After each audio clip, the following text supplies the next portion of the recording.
अस्सलाम वालेकुम दोस्तों। तसव्वुर करें कि आप रात के अंधेरे में बिस्तर पर लेटे हैं, रोशनी बंद, हर चीज़ खामोश है, लेकिन आपका दिमाग वो तो जैसे हुजूम में खड़ा चीख रहा हो, काश मैंने वो बात ना की होती। अगर कल मीटिंग में वो सवाल पूछ लिया गया तो, अगर मैं नाकाम हो गया तो, अगर कल के इम्तिहान में फलां सवाल आ गया। ये है ओवर थिंकिंग, वो जहनी शोर जो खामोशियों में सबसे ज्यादा शोर करता है।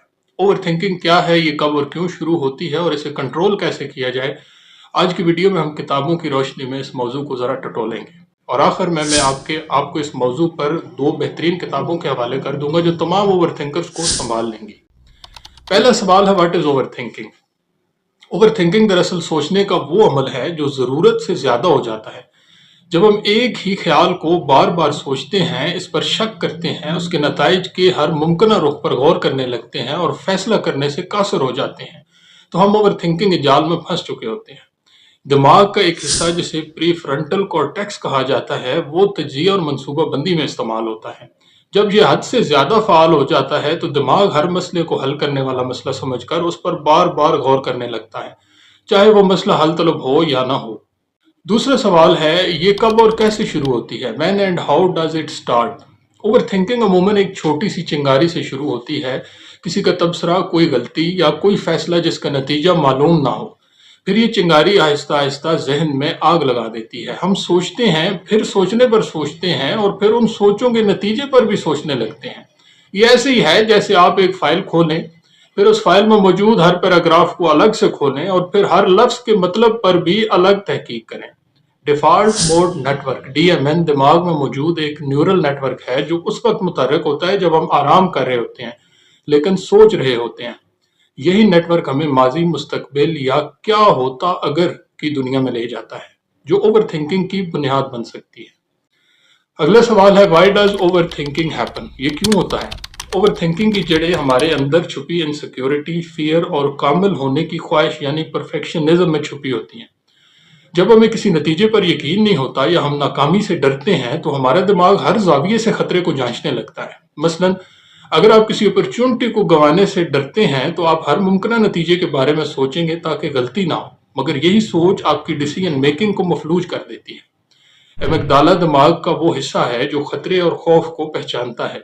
जब ये ज्यादा मुतहर्रिक हो जाता है तो ये दिमाग को बताता है कि खतरा मौजूद है, चाहे वो हकीकी हो या ख्याली। नतीजतन दिमाग मुसलसल परेशान रहता है और ओवर थिंकिंग शुरू हो जाती है। अगला सवाल, effects of over thinking. Over thinking के असरात क्या हैं? नींद का खराब होना, खुद-एतमादी में कमी, फैसलों में ताखीर, खुशी और सुकून का जवाल, जहनी और जिस्मानी थकन। ओवर थिंकिंग जिस्म में कार्टिसोल नामी हार्मोन, जिसे स्ट्रेस हार्मोन कहा जाता है, की सतह को बढ़ा देता है। यह हार्मोन जिस्म में तनाव और इज़्तिराब और स्ट्रेस पैदा करता है, जिससे नींद, हार्मोनल बैलेंस और मजमूई दिमागी सेहत मुतासर होती है। अगला सवाल है, how to control over thinking? Over thinking पर काबू कैसे पाया जाए? यहाँ पर मुख्तसरन हम 5 टेक्निक्स पर बात करेंगे। नंबर 1, लिख डालें, राइट इट आउट। अपनी सोचों को कागज पर उतारें। जब ख्यालात बाहर आ जाते हैं तो दिमाग में उनकी गूंज कम हो जाती है। तहकीकात से साबित हुआ है कि एक्सप्रेसिव राइटिंग ज़हनी बोझ कम करती है और दिमाग की प्रीफ्रंटल कॉर्टेक्स को रीसेट करने में मदद देती है। दूसरी टेक्निक है, फैसले करें, टेक एक्शंस। कभी कभार एक छोटा सा कदम भी जहन की उलझन को खत्म कर देता है। परफेक्ट फैसला ना करें, सिर्फ अगला कदम उठाएं। दिमाग में डोपामीन एक खुशी देने वाला न्यूरोट्रांसमीटर है जो फैसला लेने और अमल करने पर खारिज होता है, जिससे खुद एतमादी बढ़ती है और ओवर थिंकिंग कम होती है। अगली टेक्निक है, खुद से सवाल करें, आस्क योर सेल्फ, क्या ये सोच हकीकत है या ये मेरा मफरूजा है? अक्सर जो हमें परेशान करता है वो हो चुका होता है या हो ही नहीं सकता। कॉग्निटिव बिहेवियरल थेरेपी सीबीटी इसी उसूल पर मबनी है। अपने ख्यालात को चैलेंज करें और हकीकत को परखें, इससे जहन को नए सांचे में ढाला जा सकता है।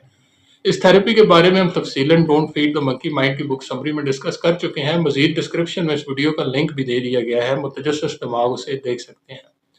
अगली टेक्निक है माइंडफुलनेस और सांस की मश्क, प्रैक्टिस माइंडफुलनेस।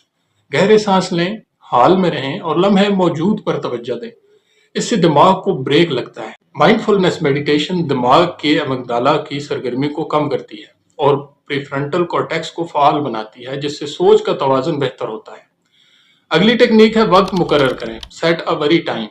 روزانہ 10 منٹ صرف اس مقصد کے لیے رکھیں کہ آپ جو چاہیں سوچ لیں، باقی دن اس کو بند رکھیں۔ مطالعات سے معلوم ہوا ہے کہ شیڈول وری ٹائم دماغ کو سکھاتا ہے کہ پریشانی کے لیے ایک خاص وقت ہے جس سے بے قابو سوچوں میں کمی آتی ہے۔ اب باری ہے آپ کو 2 بہترین کتابوں کے حوالے کرنے کی جو آپ کی ذہنی الجھنیں کم کرنے میں مددگار ثابت ہوں گی۔ پہلی کتاب کا نام ہے اسٹاپ اوور تھنکنگ، رائٹر ہیں نیک ٹرنٹن۔ اس کتاب میں ایک عجیب مگر مؤثر مشورہ دیا گیا ہے۔ اپنے دماغ کو مصروف رکھنے کے لیے ناپسندیدہ کام کریں، مثلاً برتن دھونا یا صفائی کرنا، کیونکہ جب آپ جسمانی طور پر کسی بورنگ کام میں مصروف ہوتے ہیں تو دماغ کو مسلسل سوچنے کا وقت نہیں ملتا، اور یہی چیز اوور تھنکنگ کو آہستہ آہستہ کم کرنے میں مددگار ثابت ہوتی ہے۔ یہ سادہ مگر نفسیاتی طور پر طاقتور تکنیک اس کتاب کے پڑھنے والوں کے لیے حیرت انگیز طور پر کرامت ثابت ہوئی ہے۔ دوسری کتاب ہے دی اوور تھنکنگ کیور۔ اس کے رائٹر بھی نیک ٹرنٹن ہی ہیں۔ اس کتاب میں انہوں نے دماغی سکون کے لیے ذہنی کلین اپ کی ایک مشق متعارف کروائی۔ سادہ نوٹ لکھنے کے ذریعے دماغ میں بھری ہوئی فالتو سوچوں کو باہر نکالنے میں مدد دیتی ہے۔ دوستو، اوور تھنکنگ کا عمل ایسے ہے جیسے کسی خالی کرسی پر بیٹھ کر اس دشمن کا انتظار کرنا جو شاید کبھی آئے ہی نہ۔ اپنی سوچ کو قابو میں رکھیں کیونکہ وہی آپ کی زندگی کا رخ طے کرتی ہے۔ یاد رکھیں، سوچنا ضروری ہے مگر ضرورت سے زیادہ سوچنا زندگی کو روک دیتا ہے۔ اگر آپ کو آج کی ویڈیو پسند آئی ہو تو مجھے دعاؤں میں یاد رکھیے گا۔ ملتے ہیں اگلی ویڈیو میں ایک نئی کتابی بات کے ساتھ، تب تک سیکھیں، پڑھیں اور آگے بڑھیں۔ شکریہ۔